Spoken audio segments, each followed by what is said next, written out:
Well, the noise was enormous. I turned the lights on and I see the big piece of ice, all the insulation, like it looked like, I started to panic. I said, what's happening? This is the chunk of ice that came crashing through the roof of this Mississauga home early this morning.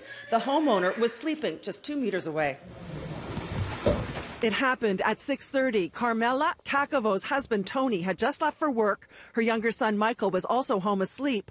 The ice came like a bomb through the ceiling of Carmela's walk-in closet, and she is still very shaken. I was lucky that it probably could have hit my head or if I was in the closet grabbing clothes. It was scary, very scary. Yes, exactly. The only logical explanation is that the ice, which the family says weighed in at 5 pounds, fell out of the air from a passing plane. Jerry Johnson, the contractor who has been hired to do the repairs, agrees. And he says this is the third time he has seen this happen. I don't see any seagulls carrying chunks of ice. So obviously it's either off a plane or they're releasing something out of their bathrooms and their planes. Something's got to be done about it because somebody's going to get killed. Yeah. It's only a matter of time before somebody gets hurt. Michael Kakavo called the airport to try to find out more about the aircraft or the airline, but he says he got the runaround. Maybe the plane wasn't cleaned properly, like some sort of accountability, because it's a life on the line, so... Yeah. In fact, it's Transport Canada that investigates debris falling from planes. But the agency told me today it hasn't received any information about this incident, but takes the issue very seriously. In a statement, they said, if it is determined that the ice came from an aircraft, the department will try to identify the carrier to ensure the problem is rectified.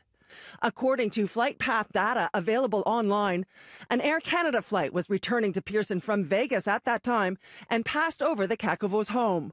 A spokesperson for Air Canada said that plane received regular maintenance after landing and there were no signs of any issues that would create the situation.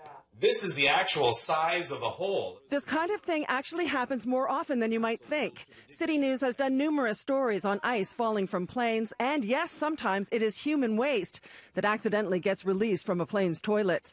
And while the Kakavos are glad that at least they didn't have to contend with that, they are mostly just grateful that no one was hurt. Very, very, very lucky today. Yeah. Very lucky. Today, yeah. You're going to go buy a lottery ticket? With her, yes. We go together. We're going to go together to buy a lottery ticket. Maybe not only one, more than one. The insurance adjuster told the Kakavos that this repair is going to cost about $20,000 and that the insurance company would be doing an investigation of their own to try to recoup some of that money. In Mississauga, I'm Pam Seidel, City News.